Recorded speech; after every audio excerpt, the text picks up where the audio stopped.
Welcome everyone to AQ Adaptive Intelligence's Thinking Thursdays, Season 2. So today we have a very amazing guest, and our talk is going to be plant-powered weight loss. So our very special guest today is Stacey Nicole Smith, and she's a nutritionist.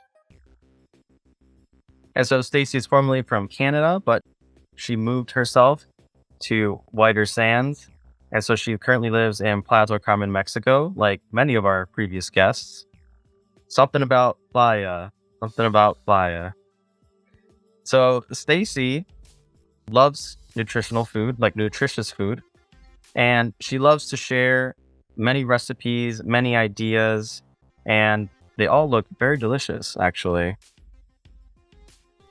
And so she's had many years of experience with making different dishes, studying nutrition, applying all the concepts and all the things that she's learned to make very impressive changes, not only to herself, but with others.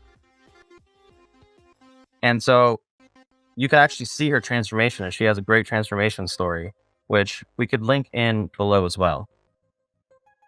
She's helped many people get out of the diet matrix. She'll talk to us more about that as well. And she's written, as I mentioned before, several cookbooks, several recipes, and she's here today to help us out. And as you can see, she's helped many, many people in the past with her knowledge, with her experience. And so we're very blessed to have her join us. And in the future, perhaps you might even see her at our healing retreat or our neurohacking retreat. And so we're actually going to start off with one of her best quotes. You are only one decision away from a totally different life. And so without further ado, I bring to you Stacey Nicole Smith for plant-powered weight loss at AQ Adaptive Intelligence. So thank you for joining us today, Stacey. Tell us a little bit about maybe what caused you to move from Canada to Playa, and tell us about the wellness center you had over there and what made you make the switch.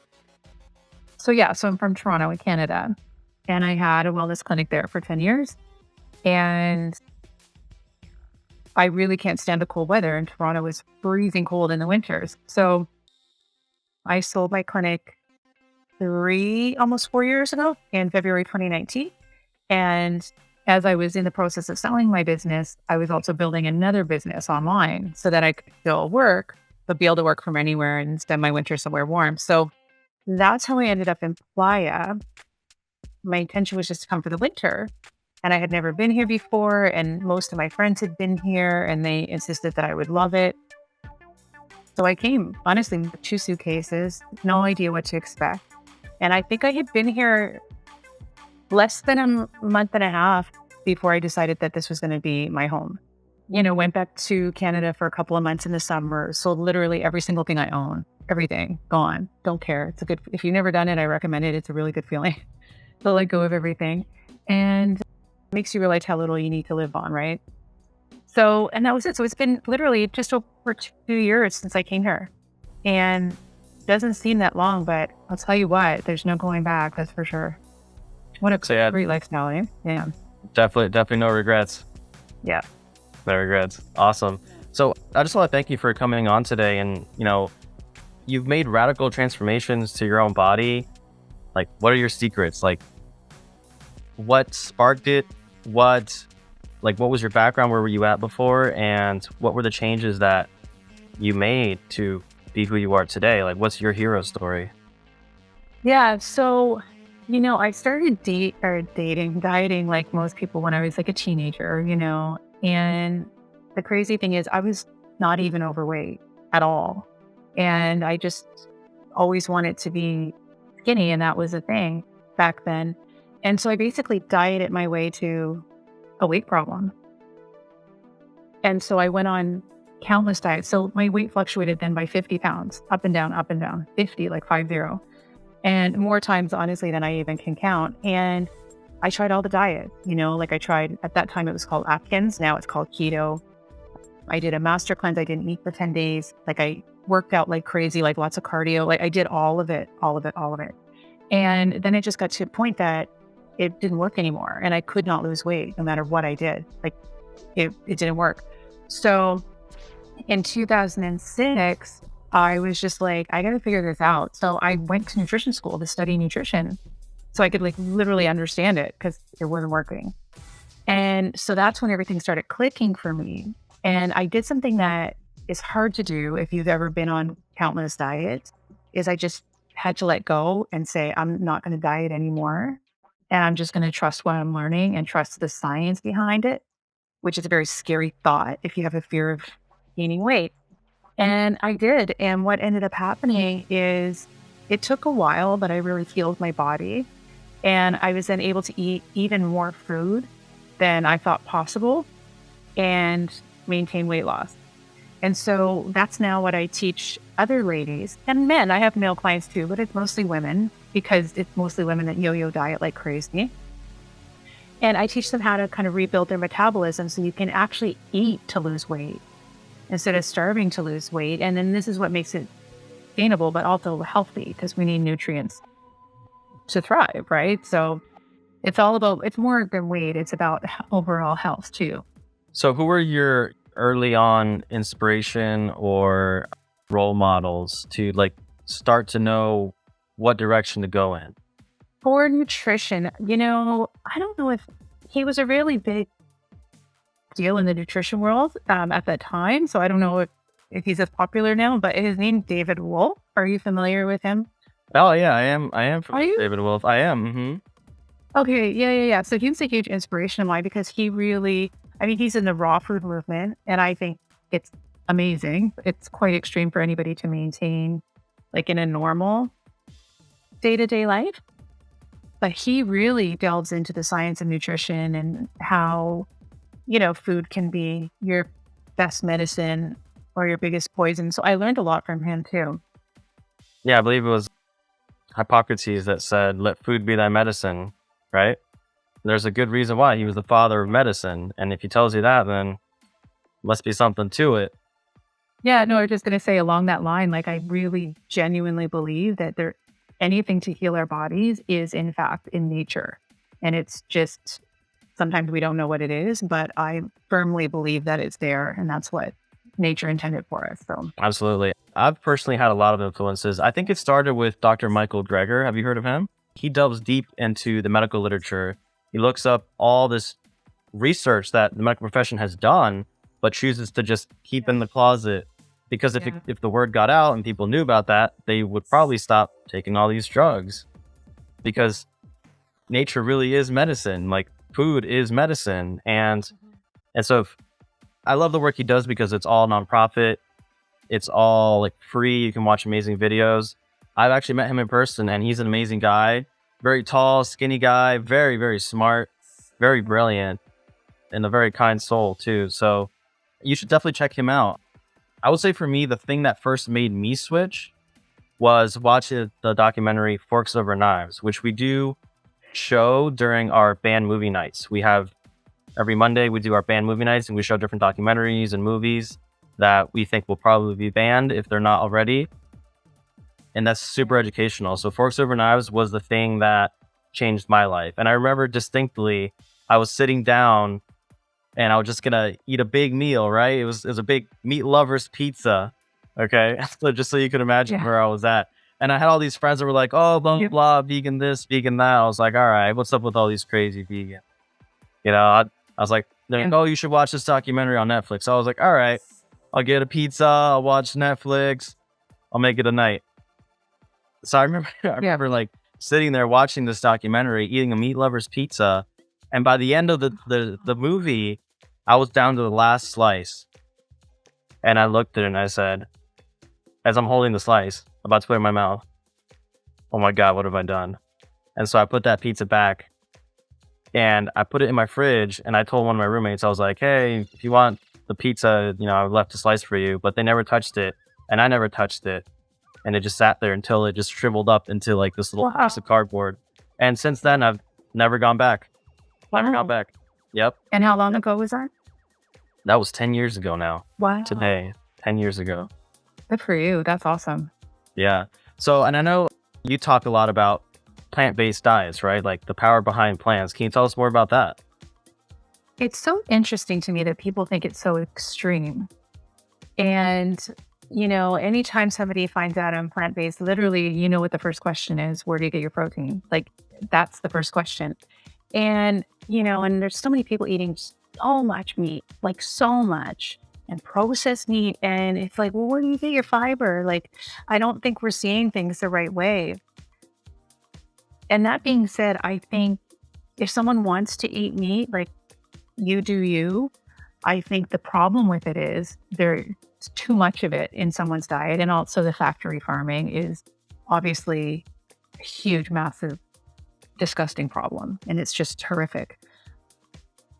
But I mean, if somebody feels better that way, I think we're all different individuals. But I think to keep it to a very minimal amount and make sure you know where it's coming from and it's done as ethically as possible. But no, for plants. So the thing is, I think what people often overlook with health and weight loss is the cornerstones and how our body all works holistically. So one of the most important things, and people don't tend to pay a lot of attention to it, is our digestive system, right? Like, it's everything.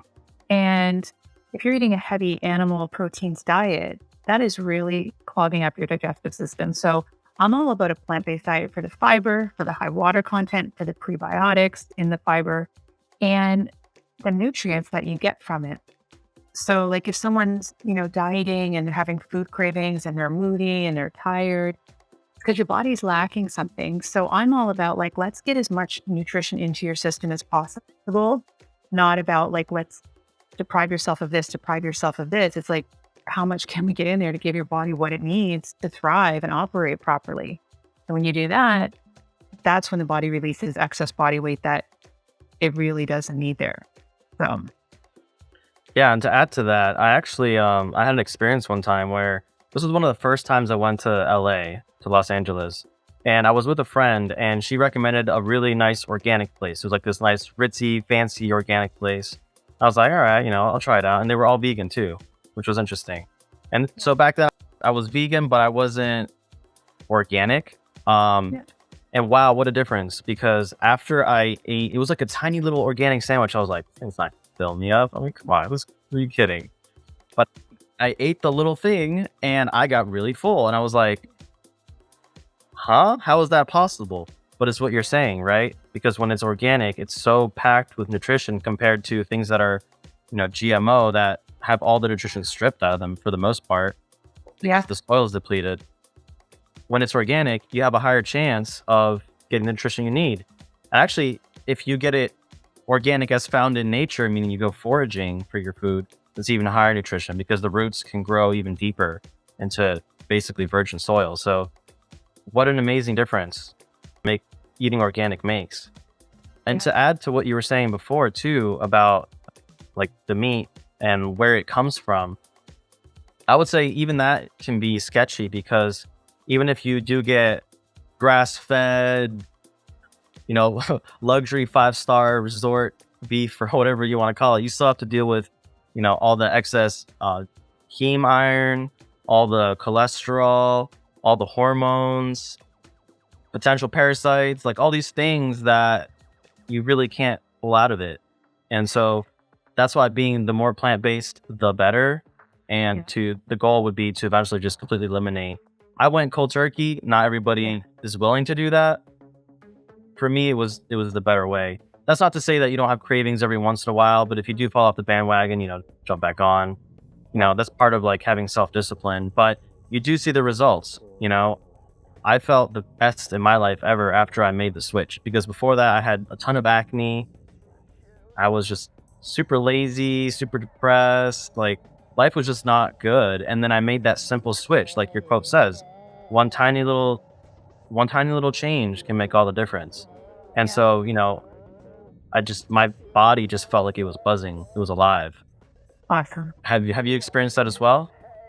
Yeah, for me personally. So the reason I even went plant-based, it's kind of funny how, sometimes I truly believe everything happens for a reason, even if you don't see it at that time. So at the time, as well as not being able to lose weight and this and that, my body was just a mess. And I was going to lots of doctors. And like I said, the weight wouldn't budge. And just kind of as an aside, but maybe it was the doctors I was going to, but they're very patronizing. And, I remember this endocrinologist actually saying to me, dear, just burn more calories than you eat. That's all you need to do. And I started crying because I'm like, if not it were that simple, I wouldn't be here right now in the mess that I'm in, right? So, it turns out I dieted myself into a problem. And so when I went to nutrition school and I'm studying it and I'm learning more about it and no doctors were helping me, I thought, well, I got to help myself then. And so because my hormones were a mess, I thought, well, why don't I take out any foods that have hormones? Let's start there. And so I eliminated all meat, dairy, especially I eliminated them all, same as you, like overnight. And it took me a while because I had to rebalance a lot of things, but eventually everything, like you said, started working and I have more energy than ever before. People are surprised at the amount of food that I actually eat. And I've maintained my weight for a really long time. I have a ton of energy, sleep well, you know what I mean? So people often overlook the importance of good nutrition and it's everything. It really is. And it even affects, your performance with work and relationships and everything because, you perform better, you have more energy, your moods are good, all of the above, right? So Yeah, and I would say a big component of that is actually that foods that are meat-based, including dairy and cheese and all the things that people are conditioned to eat, which you normally wouldn't eat. Like if you just saw a dead animal on the street, you wouldn't go, that looks delicious. You'd be like, oh, that's kind of gross, right? So, but we were conditioned by society to eat those things. But the problem with those things is that, and if you watch Forks Over Knives, they tell you there's properties in that particular type of protein that trigger cancer on and off. So that there'll be casein found in dairy products. yeah, There's also the inflammation that they all cause. They all cause systemic inflammation in your body, especially brain inflammation, which, if you study neurology, you know that inflammation to any neural tissue is not good. Anywhere in the body is not good. Unless, unless you're trying to protect the body from something. But if the something you're trying to protect your body from is a thing that you're eating. Yeah. Yeah. And it's really sad because you make a good point because a lot of people are going to doctors with all these symptoms and not understanding. And so they're being given all these Band-Aid solutions and all these drugs for the symptoms, which then cause side effects, which then you need another drug for. And meanwhile, it's like, just got to stop for a second and what's causing this. And it could very well be as simple as like a food sensitivity. Honest to God, it's crazy. And you could have just eliminated that if the time was taken to figure that out. So it's sad. When I had my clinic, especially over the course of 10 years, I had so many clients with things that would scare you, like Lyme disease, fibromyalgia, like things that, doctors were just completely unable to help them with. It was terrifying. I was like, pray that nothing ever happens to me like that because the treatment available is not good. So you said you've seen these types of patients. Were you able to help them with some of the methods that you employ? Like, what are some things that you found that helps, stuff like that? First, you want to find out, first I would eliminate common allergens. So I would immediately take out, number one, processed sugar, because like white processed sugar and high fructose corn syrup will mess with your body chemistry in more ways than one. And it's fascinating to see what a difference it'll make if you just do that one thing. But also you want to look at, make sure you're not eating food dyes, because those will really mess with your brain chemistry. And common allergens, right? And a lot of times nobody should be eating high fructose corn syrup and food dyes. But there's other things that some person might have a sensitivity to and another person wouldn't. But a lot of that's trial and error. But you want to just eliminate the common allergies. I would try to get everybody off of dairy. Number one, I don't see any benefit to it and only downsides. Another one is, like GMO corn. A lot of people have a problem with gluten, but personally, I think the problem isn't with gluten. I think it's with, and I always say this word wrong, glyphosate. Is that it? Glyphosate? Yeah, it's Glyphosate. glyphosate. Yeah, and I had that Thank same you. I problem always say it too wrong. for a long time. I actually, Yeah. for I think it was maybe 5 years ago, like when I made the switch to being vegan, I was mostly raw and I was doing pretty good. But then I started eating like stuff like breads and pastas, and I didn't notice. Or even like things with soy sauce in them. They put gluten in soy sauce. But like you said, the problem isn't necessarily the gluten, because if you go to Europe and you're gluten intolerant, you can eat the bread there, no problem. But in America, Yeah. they allow, the agricultural industry, right, to use glyphosate, which is basically the same chemical found in the Roundup weed killer. And so the reason why they have to make GMOs, or genetically modified organisms, is to withstand literally spraying a ton of poison on them. But the problem with that is even though, yeah, maybe the plant might not die, it'll kill all the insects and everything trying to eat it, but then you eat it. You're not genetically modified to resist glyphosate, so what's that going to do to you? You're eating poison.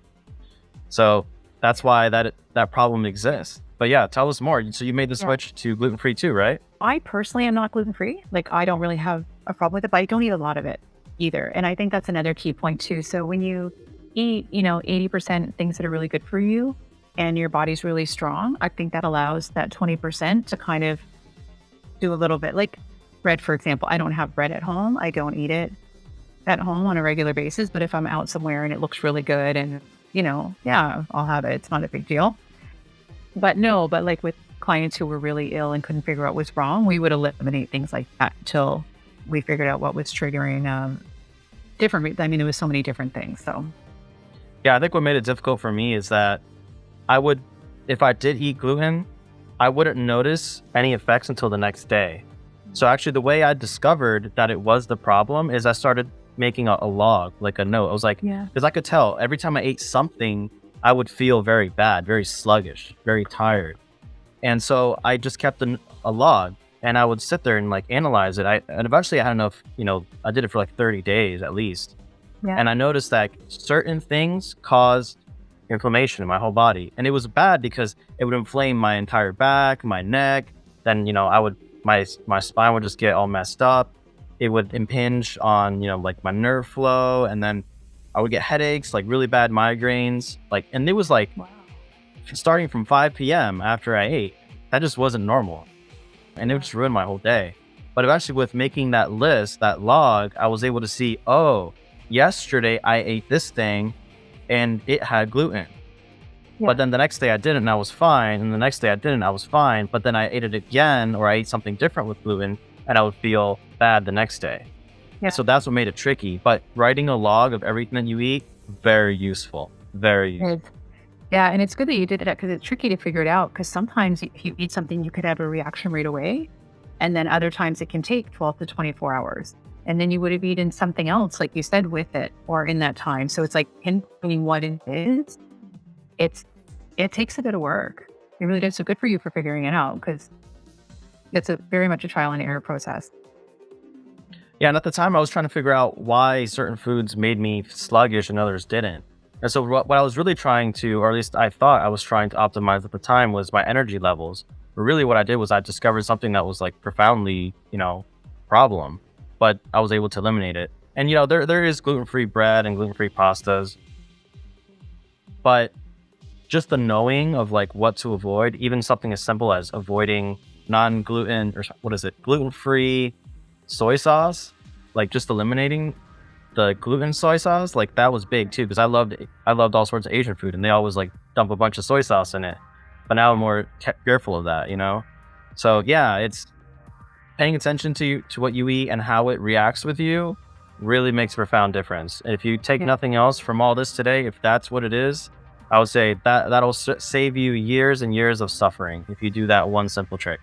Honestly, and it not only saves someone the suffering, but then from taking a medication for the symptoms, thinking it's something, and maybe it is. Like, I don't want to tell anybody not to see their doctor and take their advice, but a lot of times it's something in your diet and it's creating all these symptoms. And gosh, you could, like you say, avoid years of pain and discomfort, and you could also avoid taking medications that are unnecessary. So yeah, as telling food is medicine or poison. It can go either way. Exactly, yeah. And then the other thing too is like if you start taking drugs because you aren't addressing the problem. Say like if your problem is, you can't eat gluten and then you take drugs because you get inflammation, they'll probably give you, NSAIDs, like anti-inflammatory drugs. Well, that ruins your liver. Then you're gonna have liver problems. Then when your liver shuts down, your kidneys shut down, and then your body just starts to shut down altogether in general. And then that's when Yeah. people die. You want to avoid that. So you want to address the We root want to avoid cause. that. Yeah, you want to address the root cause instead of, going down this downward spiral, because I've seen so many lives like tragically end, seriously, when it was completely avoidable. So if you're just a little bit more conscious and really like put some time and attention and love into this, it'll pay huge dividends in the future. And even in the current time, like if you eat well, your body will feel it. It will thank you for it. Yeah. So it's that trick of like listening to your body and really like honing in what it is that it actually needs, instead of just listening to all the hoopla that you hear what people want you to think that it needs. Really, you should take personal responsibility for your own body and keep a log, track it. 100%. And you want to know something that's pretty interesting. And I've seen this so many times and it's fascinating to me is I had so many clients over the years and they thought that they felt fine. But anyway, when they started working with me and then we changed some things and then they felt freaking amazing. What was interesting to me is they said they didn't know how not well they felt because it was normal to them. And that fascinated. And I heard it time and time and time and time again. And so it's like feeling kind of not 100%. If that's all you've known for a really long time, you think that's normal or a normal part of aging or a normal part of life. And yeah, you can take it to a whole new level and they don't even know it. Man, oh man, I've seen that so many times. Yeah, that's why I encourage everybody that, when they ask me like, oh, how can I lose weight, or how can I feel better, or how can I get better? I give them a 2-week challenge. I say, look, if you go plant-based for 2 weeks and you see improvements, let me know. And I've seen like some crazy situations improve. Like, for example, I'll give you an example of my dad, actually. My dad had crazy high cholesterol levels, crazy high lipids, just insane. Like literally so high that he could have a heart attack at any second. And even the doctor said, hey, you might want to start thinking about, making your plans for the afterlife at this point. And, he felt bad. And I told him, I was like, look, just eat only plants for 2 weeks. I believe he went either a month or maybe 3 months. But he did it for just the first 2 weeks. We did blood work before and then we did blood work afterwards. And literally within just those 2 weeks, he went back to the lab basically to get his blood work done. He showed results to his MD, and his MD was blown away. He's like, what did you do? And my dad just said, well, I just only ate plants. And he's like, that can't be possible. He's like, your blood is better. Your blood now is better than the average. Wow. Way better than the average after 2 Yeah. Wow. Yeah. That's so good. And how is he now? Did he stick to the plant-based diet? He did for a while, and then I think it's because you have to understand, like, there's like psychological and social issues too. Like people try to pressure you back into an addiction. Just like smokers, whenever they hang out with other smokers, they're more likely to keep smoking. He did start to eat some, but he's drastically reduced the amount that he used to eat. He used to be pretty much like straight up just carnivore, pretty much. Yeah. Now I see him like he cooks with vegetables. He includes them, like he loves them. But yeah, and now he monitors his blood work too, so he can see when things are getting a little out of hand. So, for me personally, I just think it's better to eliminate the problem. But he's kind of managing it in a way that's like not optimal. It's okay-ish, but it's way better than where he used to be. Way better. Like he was literally on the brink of death back then. Now he's good. Wow. So, and it's so scary because how many people have had, heart attacks or strokes and things like that. They're completely diet related and avoidable, preventable. And nobody's taught about nutrition in the general population. Like, because sometimes, I used to think that people knew what to eat, but they just didn't feel like doing it. But again, I've had so many people come to me and they were telling me what they were eating, thinking it was really healthy.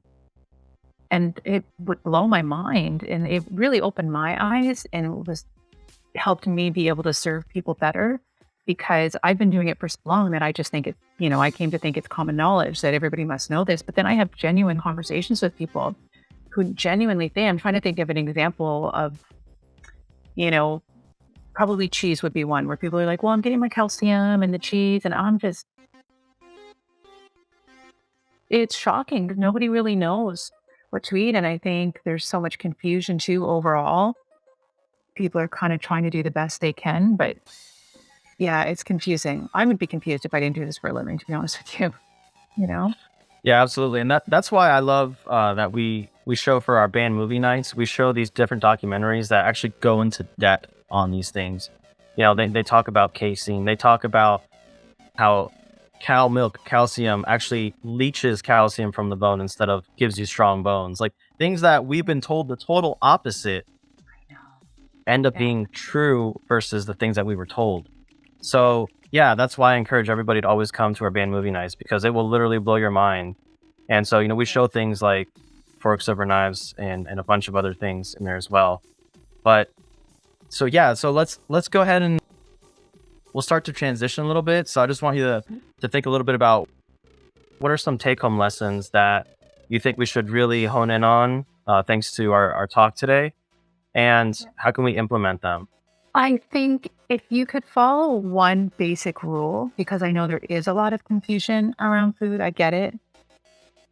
When in doubt, just eat a food in its most natural state as possible. So avoid processed foods as much as humanly possible. They're not designed for the human body and they do much more harm than just weight gain. Like you said, the inflammation, they create a lot of inflammation. They can create neurological disturbances, hormonal imbalances, and it just leads to other things in the body. So when in doubt, eat whole foods over processed foods. And the thing with the meat, I teach a plant-based diet and I believe in a plant-based diet for me. However, like kind of what you were just saying about your dad, I've had so much experience with people who want to eat plant-based, but they've been eating meat for so long. And so when they're not perfect with it, they kind of give up and then they go back to their old ways. So I try to meet people where they're at. So my thing is, just because I don't do it, it doesn't matter. I'm not you.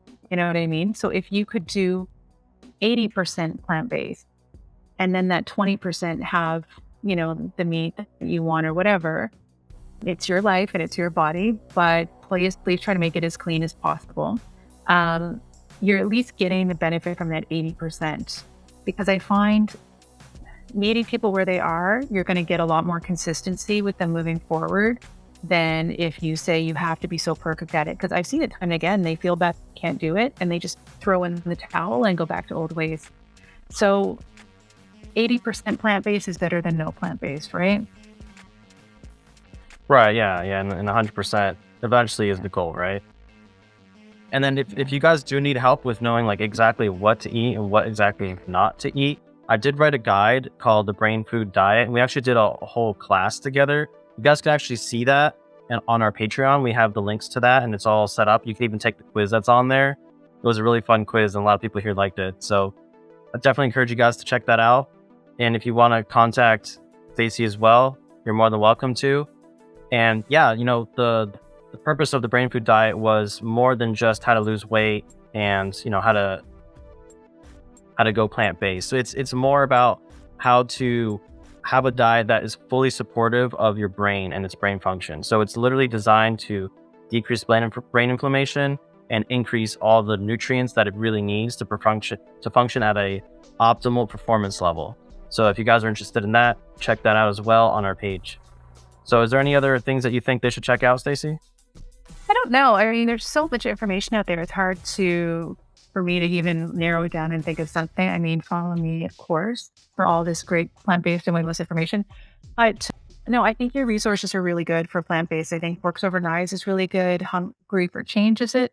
And the Game Changers I love. Have you seen that one? You probably have. I have. I haven't seen Hungry for Change though. I'll need to add that one to the list. And there's another good one, but Game Changers turned a lot of people over to a plant-based diet that I knew.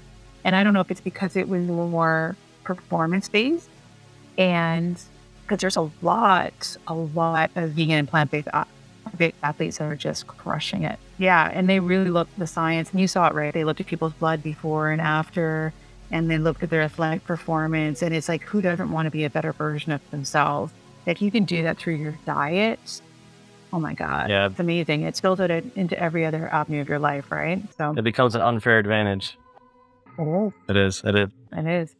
Thank you so much, Stacey, for sharing with us all. So we're going to go ahead and transition and go into a Q&A. So everybody's welcome to hop on and join in. You guys are more than welcome to ask her any questions that you'd like for her to answer. And yeah, let's get the good questions going, you guys. So thank you again, Stacey, and we'll open up to you guys. Thank you. Thank you. And so we've got here today, we've got Lundy, we've got Nathan, we've got Everett, and we've got Jeff. And we also have our videographer is also Floor, who is a nutritionist as well. So Floor, if you want to chime in, you're more than welcome to as well. Adaptive intelligence. You searched for more.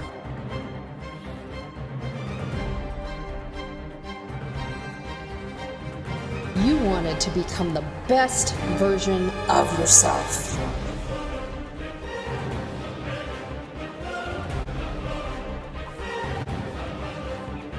Your search is over. And the technology finally exists.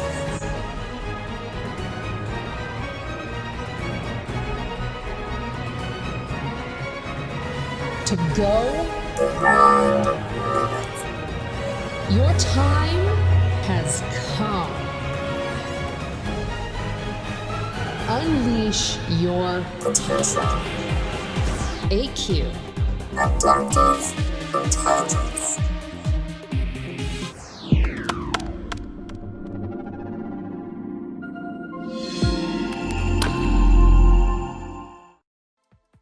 Hello. Hey, how's it going?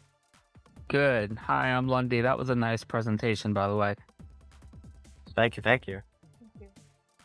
So, I was that roommate that Gabriel gave pizza to. Yeah. Yeah. And so we recently reconnected, and he told me about, his plant-based philosophy here. So he and I went like completely separate routes. He's, plant-based, and I'm almost 80-90% carnivore. So I do go to the gym. I've been making a concerted effort to do that, to stay active. But I'm keeping an open mind. I'm not completely opposed to including more plant-based food in my diet. In fact, Gabriel and I were just talking the other day about how the supermarkets and stuff have a lot of preservatives and chemicals on their vegetables and fruits and everything, and how it's important to actually grow your own food. So the more my wife and I work towards that, I guess the more plant-based I'll become. But yeah, so do you did you notice a distinct difference in the way you process cognitively, like when you went to, almost purely plant-based food diet? Yeah. So I feel completely different. And so I eat like a whole foods plant-based diet. So not to be confused, because a lot of people will, and because I really like this question because it brings up a good point. A lot of people will switch to a plant-based diet or a vegan diet, and they say it didn't work for me. I didn't feel well. I thought I was going to die, like traumatic, but all these kinds of things. But the thing is, a lot of them, I know. But they're not eating like whole foods and their whole states are important. A lot of them, there's a lot of junk food, vegan food, like a lot of processed foods, and a lot of them taste really good. I'm not going to freaking lie. It happens from time to time, but people just immediately transition to eating all the fake foods and you're just not going to feel good. So I would say even just start incorporating, a large salad every day, some fruit every day. And the more of the good stuff that you start to have, you're going to have less room for the heavier food, like the meat. And I think you're going to notice that you start to feel a little bit lighter because fruit, for example, will completely digest itself in 20 minutes. Whereas, if you eat red meat, that can sit in there for like 6 hours. So just really weighing you down. Yeah. So even if you started your mornings, here's what I would recommend, actually. Start your mornings with a plant-based breakfast and just kind of like a really nutritious one, like even like a smoothie. You can throw 20 things in there, like avocados, good fats, a really good vegan protein powder, almond butter. Like it'll keep you full for a really long time, but like all plant-based and all whole foods and some green powder maybe. And just see for yourself how you feel from that first meal of the day until let's say you have it at like 8 in the morning until like noon. I would be willing to place money that you will feel more amazing than if you had like a bacon and eggs breakfast, for example. One thing that's really, I'm sorry, go ahead. No. I was going to say, it's just kind of like, you don't have to go cold turkey like Gabriel did or me, but just kind of starting off and even having that, you know what I mean? Is the first meal of your day. So your body has fasted overnight and it's a little bit more empty, and then have that as the first thing that you introduce into your body. Because that's an easier way to judge how it makes you feel, because you don't have any of the meat product in there to kind of not see the real benefit, if that makes sense. One thing that I have noticed over the past like 2 or 3 weeks I've been doing this, I'll eat about 1/4 of an onion. Like you were talking about whole foods. So you eat stuff like an apple or a banana. You're not eating like a veggie patty per se, right? Right. Okay. Unless you so eat yourself, of course, but yeah. Okay. So I've been eating like 1/4 of an onion every day. And Andrew Tate style. Yes. That's Andrew Tate knows. Oh, is that what he does? Really? Yeah. Oh, Well, it Yeah. increases, and supposedly it increases testosterone. But one thing that I've found is that having 1/4 of an onion every day, my sleep has improved and I have so much more energy. Also on top of that, well, not to mention my breath is awful.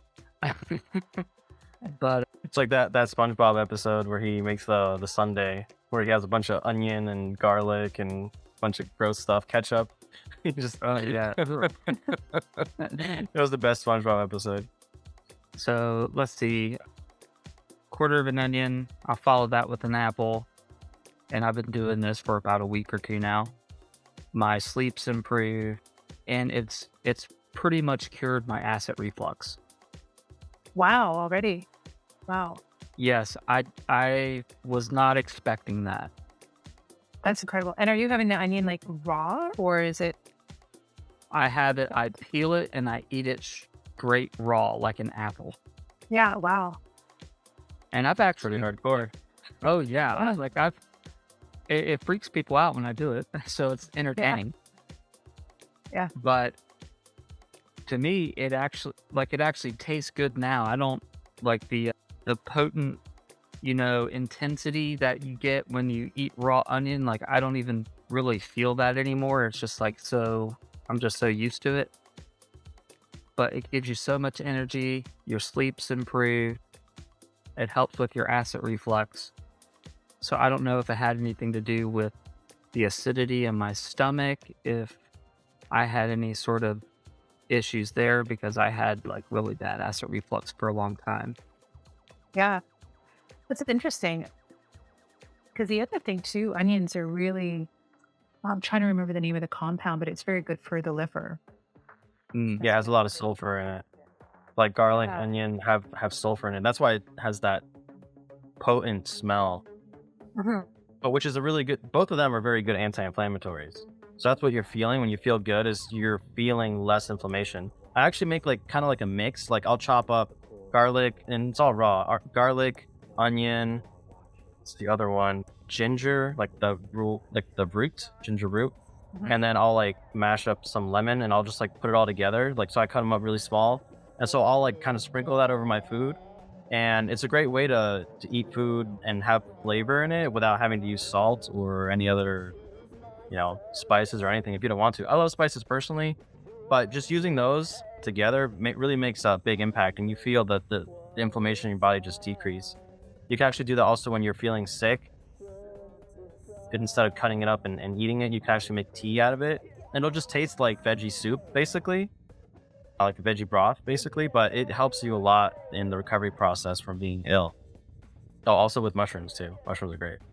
I actually saw something very interesting one time. There was a guy named Marcus Rothkranz, and he was showing that there's this particular root that if you eat it first and then you eat an onion won't have that overwhelming taste. It'll actually taste sweet. It'll taste like candy.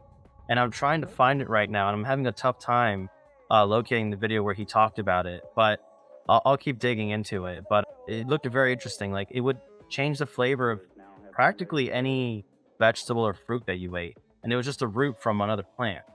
So I'm going to keep digging in and looking here for it, but it was very fascinating. So I do have a question for Stacey. One more, if that's okay. So one of the big things, especially I hear around the gym and on social media, is that the number one thing to avoid if you want to raise your testosterone is anything soy. Yeah. So my wife, she goes to the grocery store, and we've cut out just about everything. Like, I've cut out almost everything that you can find on the shelf in a wrapper. It all has soy in it. So have you found, like, I don't know how much truth there is to this, but they say that soy acts as it's like estrogen inducing, or it acts as an estrogen in the body. Yeah.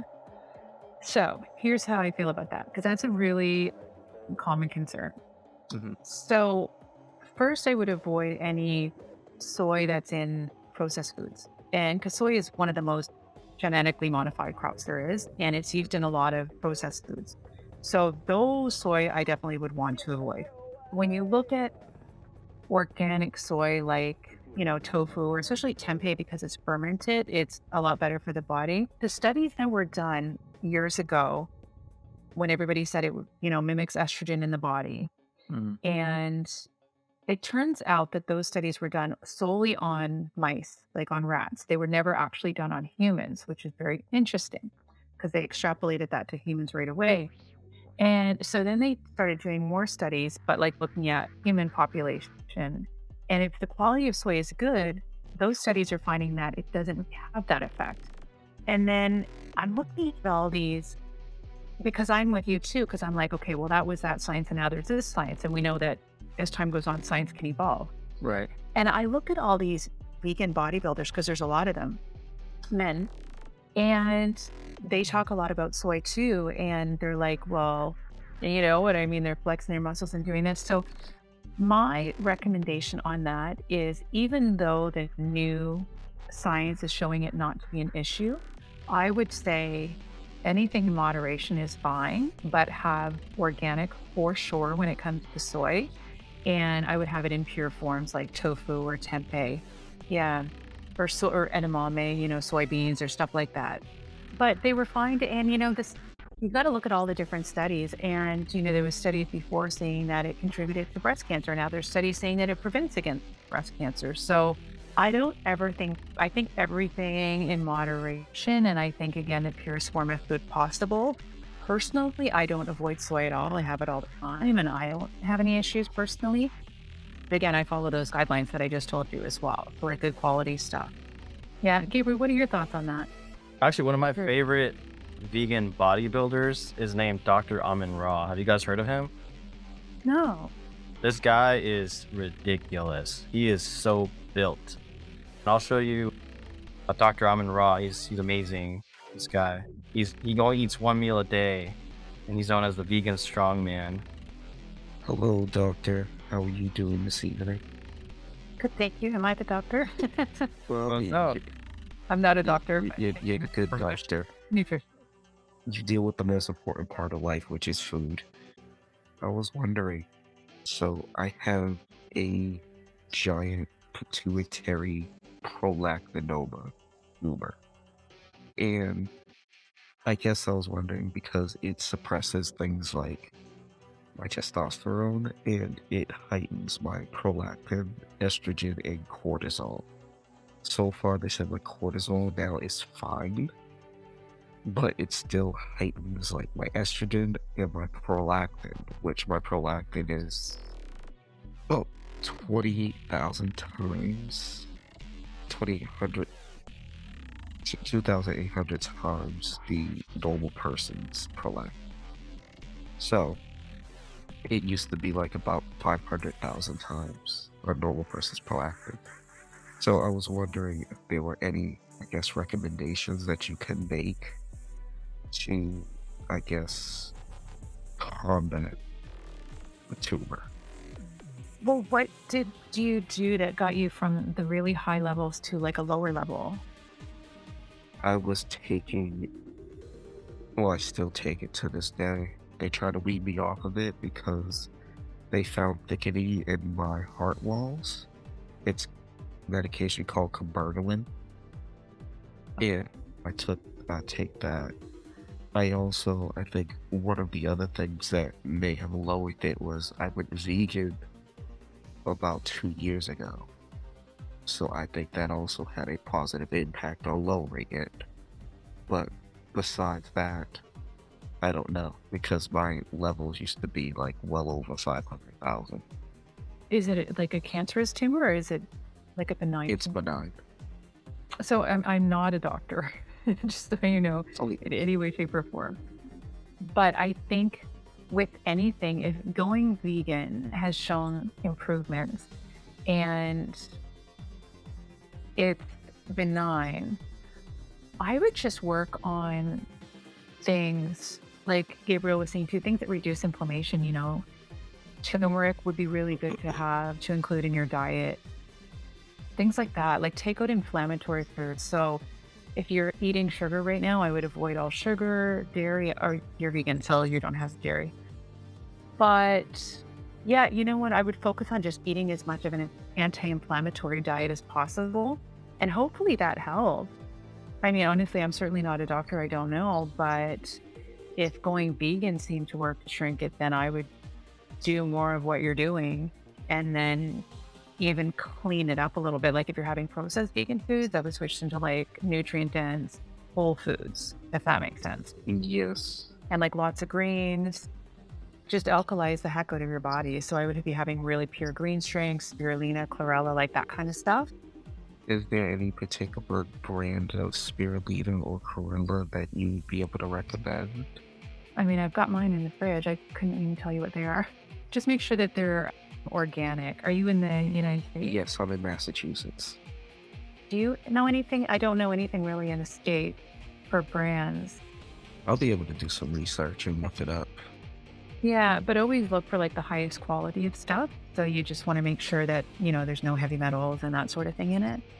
Definitely do that. I think definitely key to it is keeping my body as alkaline as I possibly can. And once my hormones balance out, I think it will make it a ton easier for me to lose weight. Sorry, I was muted. I didn't realize. Yeah. I was talking to myself. As far as, you know, what to get, it kind of depends on your area. You know, some things you can find in some places and some things you can't. You kind of have to like dig deep a little bit and see what's best in your area and go with the best one. You know, you want it to be organic, you want it to be whole food, plant-based. Just find the best quality one you can get and either stick with it, or if you're blessed and you have multiple options, then try out the different options. Yeah, if eventually you run out, you have to buy more. Next time, try a different one and see what your blood work shows, see how you feel, pay attention to those things. Got it. But yeah, that's a great question. I'm actually gonna go ahead and show you guys the vegan strongman that I was telling you guys about. Oh, almond raw. Almond raw, yep. So being vegan is not enough. You have to be whole food, plant-based. I have a cousin of mine who is vegan strictly, and she became a vegan after her dad suffered like a massive heart attack. He survived, you know, thankfully, and he switched to a mostly plant-based diet too. Now, one thing that my cousin told me, she said that if you're going to do this, please be mindful that just because you're vegan doesn't mean it's healthy. Because you can have a huge carrot cake in front of you that has no animal products in it at all. It's technically vegan, but it's not going to be good for you.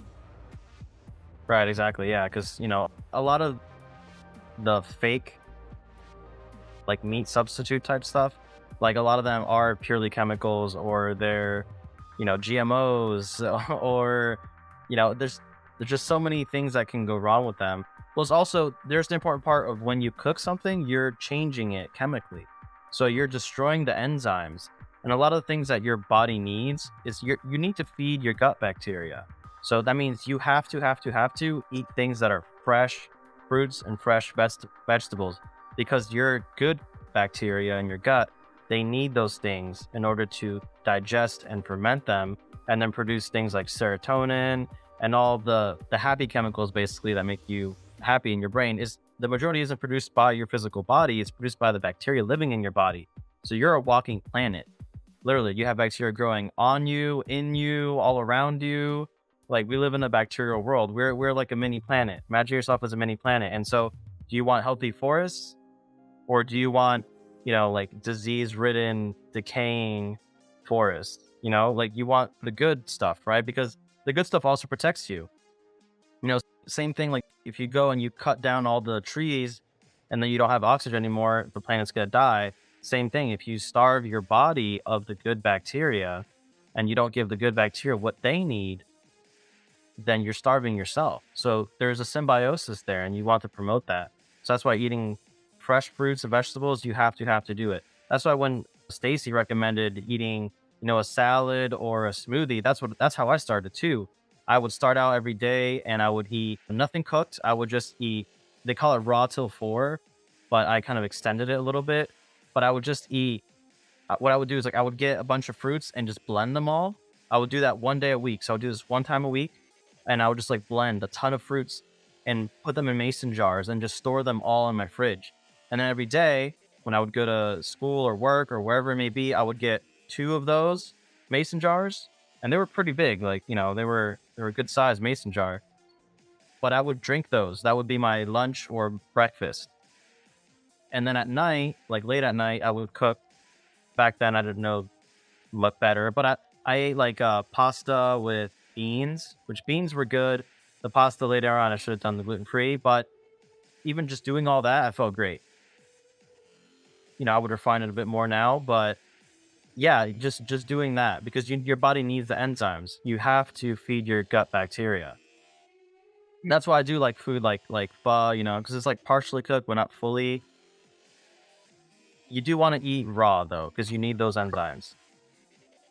Why eating the onion was helping you, because it was giving you enough fiber to start feeding your gut bacteria, and also the sulfur was helping too. So go for it. So not to detract, but you said, we were having a conversation the other day about how we're putting together this vegetable garden in the backyard. And Yeah, we're trying to start growing our own food. And you said that your dad does that. Mm-hmm. So did he do this with any inspiration from you, or? Yeah, I think so. There was one of his most favorite trees, his fruit trees, was a mulberry tree. And I had found this tree when it was literally a stick, like literally a stick. It was literally a stick on the ground. And I saw one little berry growing from it. I said, wow, what a great tree. But when I found it, because I was just kind of like walking around, kind of like, I like to explore nature, just kind of go off the beaten track. And you find some really cool stuff doing that. And I found this little tree, and it looked like it was near a house that was about to be demolished, because it was partially like caving in. And so they probably would have torn down the house and just destroyed all the land and killed all the plants there. But I took a picture of it and I sent it to my dad, and I was like, hey, look what I found. It's a mulberry tree. He's like, oh my God, where did you find that? He's like, those are really rare apparently. And I was like, oh, well, it's in this location. So he went and he dug this thing out and he planted it in the backyard. Now it's this massive tree, and it makes so many mulberries, it's ridiculous. And the birds love that, by the way. But yeah, he does do that. He's done it with, I believe he's done it with apple. I believe he has done it with fig. He's done it with the mulberry tree. And of course, he has like an herb garden too. He grows like tomatoes and arugula and different herbs. Like basil. I love basil. Basil is also very anti-inflammatory, and it's actually a painkiller. Natural painkiller, so it has no negative side effects. But yeah, so yeah, you could totally do that. I would highly recommend you start growing your own stuff and, experimenting. Because you really have that connection with the food that you're growing, I would just advise to not use Roundup. That's the only thing. They'll try to, like, if you go to all these like Home Depot and Lowe's, they'll try to get you weed killer. Don't do it. We're composting, and we have Ashley has an aunt who did this growing up in Vermont, and she just plants down here right in the ground. So she says it works well, and you actually harvest early down here. So if we use Roundup anyway, it would defeat the purpose of growing. So right, exactly, because you want food without the Roundup. Right. I've even considered growing my own wheat berries and milling my own flour. Oh, interesting. That'd be cool. Because the flour that you find in the grocery store is like this white powdery flour. I can only imagine, what they've done to it, because when you mill wheat berries, it's not white, it's brown. Yeah, the other thing too, like, they do the same things for rice. Like, rice is supposed to be brown, but then when they strip all the brown parts of it, you're really stripping away the nutrients. So you're taking away all the good stuff, like all the nutrients, and you're just left with the carbs. And so it becomes nutritionally deficient in a lot of ways. So yeah, what do you think of that, Stacey? About stripping away all the nutrients or growing your own food?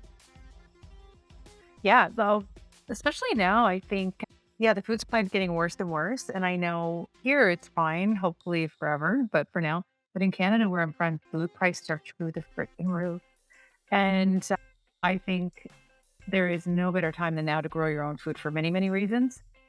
And we actually are looking into getting one of those tower gardens. You grow them inside hydroponically to grow like... I love that. They're so cool. Yeah, so I'm kind of looking into one of those. And I just heard, and you might be interested in this too, the other day someone mentioned there's a community garden here in Playa.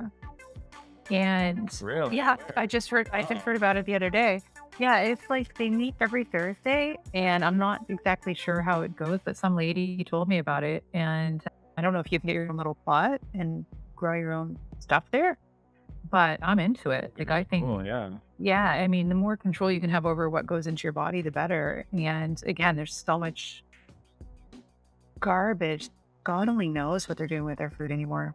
It's really scary. And if it's something you have the space to, and if it's something you're interested in doing, I would say 1,000% go for it. That's time well spent, in my opinion. Yeah, well said. I saw this really cool idea one time.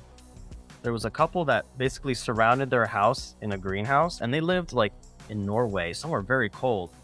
But the interesting thing is, like, they basically turned this area of like a little bit of land and their house into a tropical climate, because the sunlight would come in and they would get trapped. And then so they were growing mangoes and bananas and all sorts of stuff in like almost like a tundra. It was amazing stuff. I don't know how they kept it warm during the day, but it was very impressive that they were able to do that. Yeah. So, you can get creative with it too. You can experiment depending on where you live, like what your climate's like, and also like what your soil composition is like. But, even having a greenhouse too might help. So if you want to grow different kinds of stuff. So yeah, experiment with that. Let us know. That'd be cool. So guys, I recently learned a cool trick about basil. If you ever see a basil plant, go up to it and take off 2 leaves and a long stem. Stick that in a bucket of water, and that's it. Change the water out every a couple of days. And literally within 15 days, you'll have roots. If it's cold in the winter, it'll take 30 days to grow roots. I didn't believe it. I found a YouTube video and I did it, and you can grow it in the wintertime even. So I started this here a couple of days ago. These ones over here, you just have to take, they always grow like in these sections, this section, and then this section. I just took 2 sections off of them, but everybody online is saying you just take the one, see the stem is down here, and that's one plant. I have 3 different plants here growing together, and I just have them tied together. But you see, these are the roots. Well, let me show the black background. See? Those are the roots. And basically, I just cut this, stuck it in this bottle, and that's it. Wow, that's impressive. So these ones over here I just got, and these have only been in here for a couple of days, and they haven't rooted yet. But they will. So it's super easy. These, I think I got these actually on Halloween from my friend. That was at her house. And as you can see, the roots are already growing like 3 inches long. So these are almost ready to go into some dirt, actually. So, and then also, over here in the garage, I grew these from seed this spring. And I put them underneath the grow light because I wanted to do a little bit better. These were actually seeds when I got them. This plant is probably, I don't know, maybe 24 inches tall, 2 feet, maybe 20 inches. Man, but the aroma. Oh, cool. Oh, man, if you guys can smell it, you guys are gonna be jealous. So an interesting trick, you were talking about getting one of those hydroponics gardens. So let me show you what I do, which I think is pretty interesting and I think you'll enjoy. I keep koi fish. Their job, their job is to make nitrogen for me. That's their job. And then I take their nitrogen, I put it on my grapes, my onion plants, I put it on my green onions, my celery, my asparagus, tomatoes, and even my strawberries over here. I put them on all of that, and then they give me food. And then after they give me food, then I have to give these guys food. So it's a complete circle. But their only job is to make nitrogen for me. That's it. Wow. So pretty interesting. So it's totally That's so cool. and so if you want to see how this water does to grow things, check this out. See this plant over here growing? Look how big this root is. See this over here? Okay. Guess what this plant is? That's a green onion. That's a green onion. Yeah. And that thing gives me babies every year. This is the 4th year I've had it. And every year it gives me seeds. I take those seeds, I put them on top of my hot water heater, put them up there for about a month and dry them out really good. Part of the germination process. And then it gives me babies like these. And this thing over here, I just can't possibly eat all these. I throw more of them away than I can eat. And these are the babies from my original, which is one I bought from the grocery store. And every year I do this. Wow. And these over here, it's crazy. Then they stop dropping little babies. You can see they start making little babies down here. And so I weed some of them out because it's just way too many. And these are just so amazing. And I use 0 pesticides. Absolutely 100% 0. If I do have any bug infestations, I go to my hardware store and I get some ladybugs and just put those on there. And they work great. Fantastic. Yeah, it's crazy. Like this little plant right here, I don't even know what the heck it is. But all I know is I like the look of it and it started growing. And so I've been cultivating it with my wonderful water over there. This strawberry plant, you can't really see because it's so darker here. This strawberry plant's actually 4 years old. And these are supposed to be annuals. I also just put potatoes in here. You can't really see that because it's so dark out here. But yeah, I have a bunch of potatoes growing around in here. Great plants all throughout over here. So I very much enjoy growing. But I would recommend to anybody who wants to do hydroponics, get some koi. They make amazing nitrogen. They really do. And they're fun to look at. I mean, and it's all natural. It's 100% natural. So you don't have to go. The problem with hydroponic gardens is you have to go get like 4 different kinds of chemicals that you have to put in. And they say, oh, yeah, because you can't just put water in. They won't grow.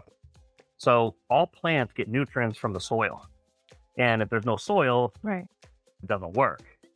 Okay, so for example, like look this hyacinth. I'm not putting any of my fish water in to see the difference. And you see they're browning and they're not green anymore. This is a healthy leaf, but they're turning. This doesn't have any of the nitrogen in it. This is just straight city water. It doesn't work. They start dying. So what I'm probably going to do with this is start dumping this out, start using fish water again to see if I can bring them back to life. Yeah, they say they're natural chemicals, you know, a natural nitrogen, a natural this, but you know what? How the hell do you know? I'm not a chemist. I don't have to test it. But this right here, my fish water, 100% guaranteed nitrogen. Wow. So that's my take on it. That's what I do. And then after that, you did see this when I was in the backyard. Hi, Dee kitties are running around with me. My kitties in the backyard, I had a huge persimmon tree back over here. And so this thing over here I got when it was a stick about as big as my thumb. Now this thing's huge. It's been 15 years. And now the thing's gigantic. And so now what I do is I take those because it gives me about 500 to 600 persimmons every year and I can't possibly eat them. What I do is I cut them all up and I put them on my dehydrator and I dehydrate them. Wow. And then when those are done, I put them in these and I vacuum seal them. And this will last for 2 years. Wow. This is still last year's batch. This is this year's batch. These are all the persimmons from the tree right here, except for the ones I've given away. These still need to be vacuum sealed. I haven't got a chance to do them yet. So I still got a bunch more up in here that those are for last year too. So I definitely enjoy gardening. I have a pretty green thumb. But again, it's important if you're going to do hydroponics to know the proper chemicals to put in there and how that works. And there's a lot of people saying they have the right stuff and the best stuff, and it's a little bit more complicated than it seems, frankly. I am blown away. This hydroponic, there's no soil involved. Yep, none. In fact, there is a company in LA that is actually doing industrial hydroponics gardening. And that's a pretty impressive thing. I'll tell you, I'll spend a minute or two and tell you about it. But what they do is they've set up huge tanks, like big enough to put football fields in, but not quite as wide, but that long. And what they do is they put the chemicals in the water and all this, and they pump just the roots and everything down there and all the plants up above. And it's completely indoors and sealed. So number one, there's no pests, so they need no pesticides. Number two, because they don't need dirt and they don't need sunlight, they can pack the vegetables in really tight because they can do artificial lighting. And then they don't need the dirt because the water provides dirt. 1 acre of land, they're farming literally 100 acres worth of food. It's super impressive of what they're doing. And because it's all local and it's a small thing, can be done in an industrial building, you can put it in any city. And so therefore, your carbon footprint is really low because you could just sell to local markets. You don't have to ship it to across the country. So it's a pretty cool process. And they're also saying that when you farm like this, you need literally 1/10 of the water that you need for dirt growing. It's huge. It's absolutely huge. You can't grow stuff like root vegetables or anything, can you? Yes, you can. In fact, in that place, they actually grow potatoes. Yep. And in fact, what they do, they have this like deck and all the branches on top, they lift the deck and all the potatoes underneath it, they pick, put it right back in. They don't even destroy the damn plant. And so rather than waiting till another 60, 70 days, to grow a new plant and potatoes, they can harvest again in 2 weeks because the plant just grows and moves potatoes. And really freaking awesome. I am just blown away. Hydroponics is, in my opinion, the difference between, horse and buggy and cars. It's just a huge difference in technology. Thank you for showing us that, Jeff. That was pretty cool. I would love to have like my own hydroponics, like eventually when I actually saw I have like a friend that has this massive crate, and it's like what you would think is like a normal storage container, but he set it up to where he has these like conveyor belts where he'll get seeds, he'll put them in water, he'll let them germinate, and then he spreads them out on this pan, and then he puts the pan on the shelf inside the crate. And so the crate has these purple LED lights, and so he just pushes them through, right? So as he keeps pushing new ones through, they go through it, and then they germinate, and then they grow. I think he was growing wheatgrass in them. And what he would do is he would take the wheatgrass and it would grow like in a cluster together. It would be conjoined. And so you'd have these squares, right? Yep. And so he would just pull them out, and then he would use them as feed for all his animals. And so he was basically feeding all these animals just with like seeds. Like it was amazing. And so using that sounds amazing. Yeah. So it was a combination of like LED, solar, and hydroponics, and a crate. Phenomenal. Oh yeah, he had an ozone machine in there too to prevent the bacteria and mold from growing. But it was very impressive. Yeah, you can have, in my pond to keep green water and stuff, I have the UV light in there that keeps that. So a lot of hydroponics people put UV lights in there as well. But growing a little mold and stuff inside there on the root stuff typically won't hurt the roots. That's their environment. They have natural pesticides, to deal with mold and other things on the roots. Most plants do. So Let me go ahead and conclude with Stacey. I think everybody had some really good questions for you, and I want to thank you for sharing. Is there any closing remarks that you'd like to make before we conclude and move into social hour? Yeah, I think so. I think we're good. I think it's basically, when in doubt, eat foods as close to their natural state as possible. Like, that's honestly, I think, the best advice I could give. Yeah, I absolutely agree. It's like that for a reason. And, we've had a long, long time of eating those kinds of food with minimal health. If you really look at it, all this health crisis really started around the 1950s when we, were barely recovering from the Great Depression, and, industrialization started to be a big thing. That's when you see a lot of diseases start to show up in humanity. And really, the solution is going back to things that actually worked. And so that's going back to nature. So thank you for sharing all your wisdom and all your knowledge with us. And you're more than welcome to stay with us for social hour, but I know it's probably late for you, but you're welcome to stay. For everyone else, if you guys are watching online, feel free to watch our other videos as well.